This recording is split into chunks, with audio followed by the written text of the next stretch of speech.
So you've seen a ton of success with Facebook ads for roofers and local service businesses in general. What's the key there? There's a few things that go into it. I'll talk about the creatives first because that's like always what I say is creative is king. There's a couple different things that we do. Number one is we'll sit down and we'll with the owner and we'll just interview them similar to what you and me are doing. And it's just I'm gonna go into ChatGPT and be like, hey, what are the most common PAA? People also ask questions for X niche, so like roofers in X city, so Dallas. ChatGPT is going to spit out like 10 to 15 questions. I'm literally just going to take those questions and I'm going to sit down with the business owner and we're going to have a podcast. I'm going to ask him the questions. She'll answer that. We go in, chop them up, run super low cost ads against those. We purpose it accordingly and then go from there. So that's like one of the foundations we start with. The other thing we start with is the text and basic graphic creatives. So most companies use like Company Cam or have all pictures and videos housed within Google Drive or Dropbox. So we'll get access to all of that. The more the merrier, we like to always say. We'll take that, we'll find like the best quality ones, like before and after pictures, if it's like a roofing company or remodeling company, etc. And from there, we'll create 5 different offers, we'll ask the business for 5 different offers, whether that's financing, inspections, discounts, warranty, just go down the line. And we're also looking for like emotional things that people want to buy. Because I'm sure as a consumer, people always see, hey, we offer financing, $1,000 off installation. We want to stand out. What's the emotional thing that's going to actually want people to click on the ad and eventually turn into an estimate, inspection, blah, blah, blah. So we've got to figure those out. Then from there, it's just a game of testing. So testing different offers, that's the one that we're trying to find first as the winner within Facebook, is that winning offer. Because then we can filter down out and find the creatives that are working with that offer. Then we can find the messaging, etc. And then from there, just reverse engineering everything into finding 10 to 15 different creatives with the same offer that's printing, the same messaging that's we don't have to check on anymore. It's we know this is going to be profitable. We can throw 10 grand a day behind this and it's going to turn $100,000 of jobs. Which offers have you seen that perform best? There's nothing specifically, honestly. It's very dependent based on the market. I found like Dallas as an example and like the DFW area. That is so hard to crack for Facebook ads. It is ridiculous. But the best, it's the emotional stuff that gets people to want to buy. As an example, like as a roofer, it's like people, a bunch of different roofing companies. There's a big market. They're running, like I said earlier, free inspections, installed in a week, like different things like that. But it's, do you want to protect your family? Or do you want to protect your house? Do you want to increase the value of your house if you're looking to sell? Different things that are more outside the box offer wise is what we found really works, especially in those harder markets. You found out something that I've been like scratching my head about for the past 3 months, where a person has a pixel on their site, everything's set up properly in terms of tracking, but the leads just aren't good. They're getting a bunch of spam calls. I believe that was a roofing client of yours. Yeah. How did you fix that? So we use LeadsBridge to get better leads, especially lead form ads is what I will speak on because more often than not, lead form ads have a stigma around them that they're low quality, and they are to an extent. But the biggest thing is like you can have all the tracking set up, but you have to pass that conversion data back to Facebook. Mentioned before, there's an app or a SaaS, we'll call it, called LeadsBridge, and basically it just connects to your Facebook account and to your CRM. So when you go into your CRM and you mark a lead, automatically passes it back. There's a couple of things you need to do for the pixel and blah, blah, blah. But like, I'm not going to go into technicalities of it, but that's the best thing. With that being said, though, there's a lot of CRMs that LeadsBridge does not have a native integration with, so you can't use it. So like Go High Level or Service Titan, actually, even CallRail. So we actually have to do, using Zapier, there's a bunch of YouTube walkthroughs. I'm in the process of creating SOPs for it. But there's a similar thing that you can do with Zapier so that you can connect it to Facebook and to the CRM so you can pass that data back. Perfect. So can you go over Facebook pixels for someone who might not be familiar?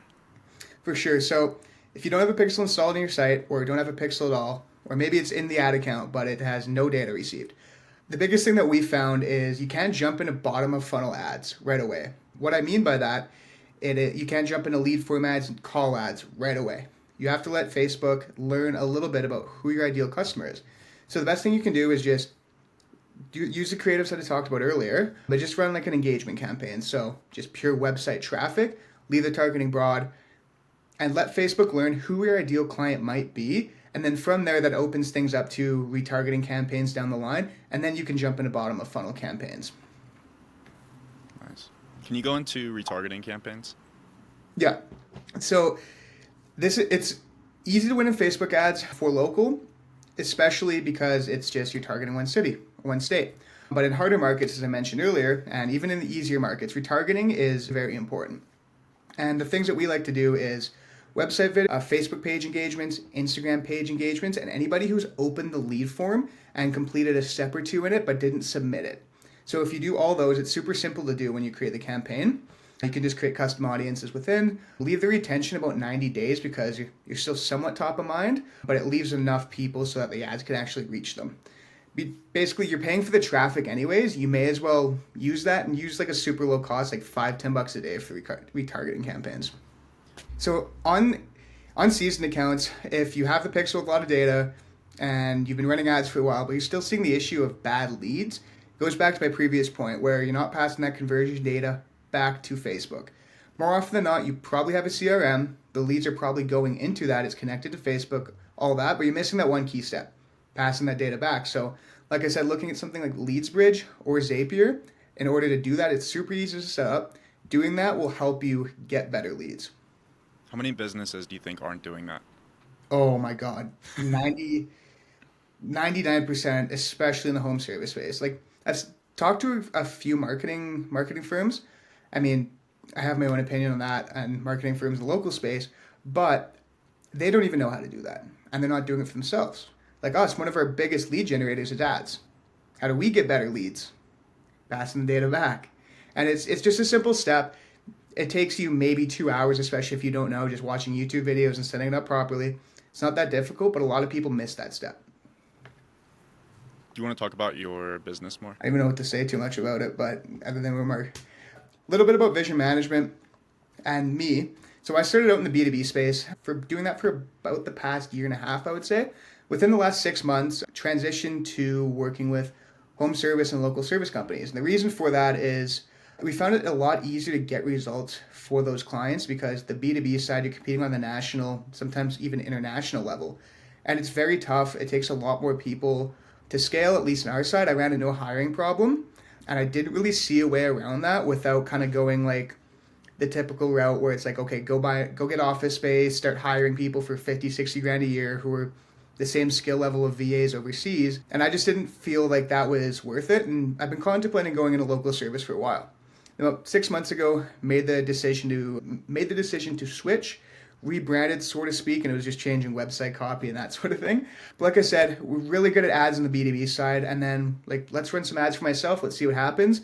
Got a handful of clients from there, paused the ads, got great results for them, and then it was just kind of like the hamster wheel of like they're referring us, we're dumping more money back into ads, etc., and then just kind of scaling the company from there.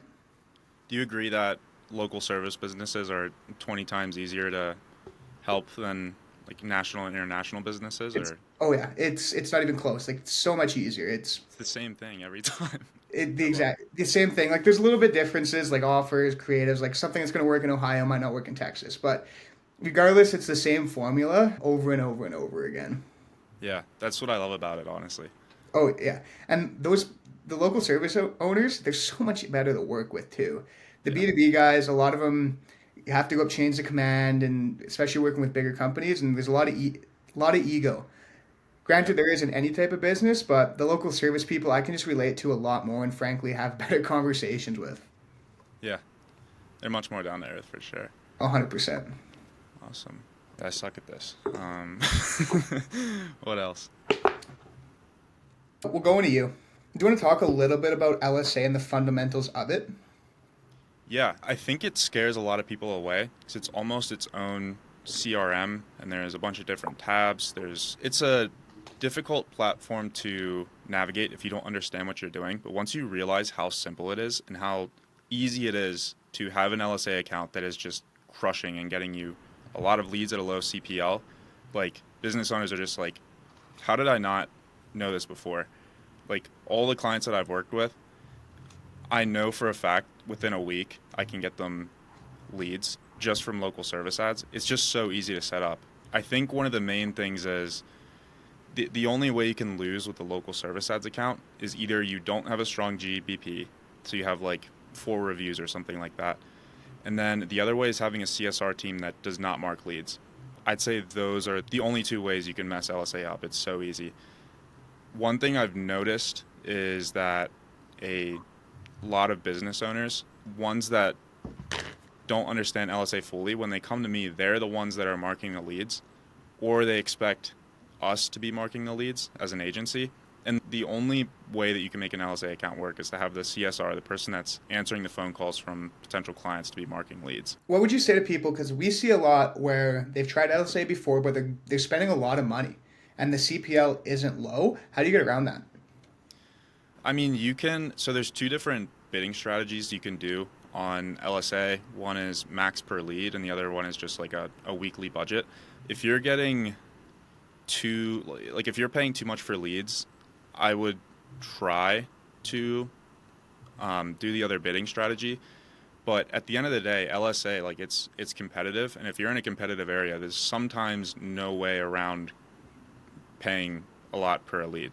It kind of just depends on your market. Personally, there's definitely ways to optimize it. Like, you should be adding photos for each category, making sure that the services you're offering are it covers everything. Sometimes if you want to lower your CPL, you might get less quality leads if you mark the other in the business category. But again, there's a lot of ways to lower the cost per lead, but at the end of the day, like 99% of the time, it's just you're in a competitive market and people are willing to pay more than you. So I would almost say find a way to make more revenue from a call, if that makes sense. Yeah, one of the things I like to say, it's like, look, LSA is different than like Facebook or like PPC or Google Ads, something like that, because the phone calls are usually higher intent. They're searching something up and they're looking for an answer to a question, or they're looking for somebody for that particular service already. So if you're paying a lot per lead, it's because it's higher intent. And honestly, sometimes if you don't close them, that's completely on you and your sales team. Yeah, I had an electrician client just text me and he said, I just made $10,000 from 2 leads on local service ads. And Yeah. honestly, I don't know why he's an electrician. He knows marketing super well. He's really good at sales. But I almost think it's just taking not taking advantage of the customer, but taking advantage of the opportunity that local service ads brings, with literally just like handing you on a silver platter high intent customers. You know they want to purchase, so just try to make the most out of each customer. That's all I can really recommend. When it comes back to the fundamentals, if LSA isn't working, it's as a marketing company, we're just dumping fuel on the fire. We're not solving a business strategy problem. And if you can't close, that is not our problem. That is your problem. 100%. And closing is one thing, like marking leads is another. Oh yeah. I've had LSA accounts where I'm just like looking at the leads piling up in the active tab. I'm letting the business owner know. I see the threat looming of the LSA just dying, and then we're going to have to revive it again. I think after like 3 cycles of business owners seeing how much it affects the amount of calls and the cost per lead of not marking calls, I think then they start to realize, okay, I need to make sure that there is someone in-house, part of the CSR team, that is marking leads real time. Because if you mark leads, if you clear your active tab in the LSA same day and just do that for a month, your LSA is just going to be flying, and you're going to be showing up before people who aren't. So the faster you can mark leads, the better it's going to perform. You touched a little bit on reviving an LSA account. What do you mean by that? And go into a little bit of detail on how you can revive a dead LSA account. So most of the time, whenever there's a dead LSA account, you'll go into the reports tab, and then you'll see all of the active leads that are just sitting there. If it's over like a month old, I'll just go in on like my behalf, or I'll have a VA do it, just archiving everything that's in that tab just to clear it out, and then teaching the business owner through like the last month of leads, like have them go through and have their CSR mark the leads so that they understand how everything works, and like making sure you dispute leads and everything. In terms of like after that, posting an update on your Google business profile, just like making a post showing Google that you're alive. Everything we do to revive an LSA account is just showing Google that we have a pulse. If the Google business profile has a ton of reviews and they haven't been responded to, go and respond to them. I'll write a review for them myself because I have like a level 8 Google account, which like helps. But yeah, just doing everything you can to show like Google that your business is running, you're operational. Because at the end of the day, the main thing is local service ads, they have that bright green Google guaranteed badge. So they're putting their money where their mouth is, and so they're only going to promote you if you are doing the same. So just all the things we touched on earlier, just making sure everything is marked, your leads are, your active tabs cleared, and then Google Business Profile updates. So some companies, they're in the LSA category and it's available in their area, but they might not have a lot of Google reviews. How many do you think they need? And at what level? Is it 5 stars or is it 4 stars or somewhere in between that they need to start running LSA? So I believe you need, I don't know if you need all of them to be 5-star reviews, but I know for roofing it's 5 reviews. I believe it used to be 3, but I'm going to say across the board you need at least 5 reviews just to have a local service ads account. But obviously, like, you want more than that. If you're trying to start an LSA account with a weak GBP, I would put full focus on just getting reviews, and then making sure that people who call you through LSA and turn into a book job, make sure that you go to the reviews tab in local service ads and send them a review request there. Literally call them and say, hey, I just sent you a review. It would mean a lot if you could reply to this. Then you have a Google verified review under your Google business profile. So Another thing too that we've started to do recently is helping the business owners to teach their technicians and the people on the job site how to ask customers for their reviews. Doesn't necessarily need to be an LSA review that we've seen in our experience. It just needs to be if they need a stronger GBP, it's going to be more reviews. So it's actually getting the technicians to go on the site, pull out their phone, be like, hey, can I see your phone? I just want to, if you want to leave us a review, I can show you. More than often than not, customer will give them their phone, and technicians now know how to log into Google and leave a review. Be like, hey, okay, here, 5 stars. Can you leave a little comment? That would really help us out. Like, I get a bonus. Like, if you love us so much, like, I get a little bonus from my boss. He'll buy me lunch or something.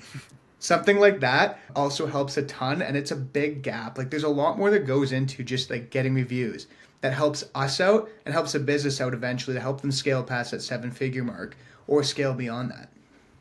how do you, okay, because this is something that I've been like trying to push, which is like the technicians themselves asking for the review right after the job is done, Yep. especially with LSA.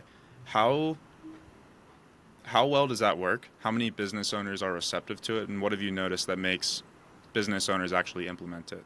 So I don't want to say you have to like almost sell the business owner on it, but it's like, I always ask them, hey, what's your current process of getting reviews? And more often than not, it's like, oh, they're in the CRM after the job's done. Like, we'll send an email request or an SMS request, something like that. Like, what would you be open to like having your techs actually learn how to ask a customer for review? If they say no, okay, no point. But if they say yes, it's just okay. Do you know how to leave a Google review? Can you go to your phone right now and show me? They'll go and they'll get lost. Like, okay, do XYZ, and they just show your tech stat and just like tell them what you want them to say. Just if you know the customer is happy, like if they're pissed off, there's no point because they're gonna leave you a 1-star review and probably tell you to fuck off. But if you know that they're happy, just ask them. Just like, hey, would you mind leaving us a 5-star review? I can show you how real quick. It takes 10 seconds. They'll be like, oh my god, yes, I would love to. Thank you so much. And just boom, boom, boom, boom, 5-star review. Wow. Yeah. Yeah, I guess like they either want to or they don't. Exactly. Like some people are, and I'm not saying like that is the best thing that you can do because I don't want to say that. I don't think what we do is groundbreaking or the best thing you can do in the industry, but it's just what works for us and our clients. So they already have a system set up that they're just raking in the reviews. Don't fix what's broken, in my opinion. Like we've audited ad accounts and I've seen glaring issues, in my opinion, but to them it's working. Like, okay, then you're not the right fit for us because we'd probably reverse what's working for you already. Nice. What's up, everyone? Today I am with Keigan Carthy, and we are going to be going over everything you need to know about Facebook ads and Google LSA so that you can succeed as a local home service business. Keigan, thank you so much for coming on this podcast today. Super grateful. I hope that the listeners learned something about Facebook ads or Google LSA. If you did, or if you have any questions, please leave a comment in the comments below.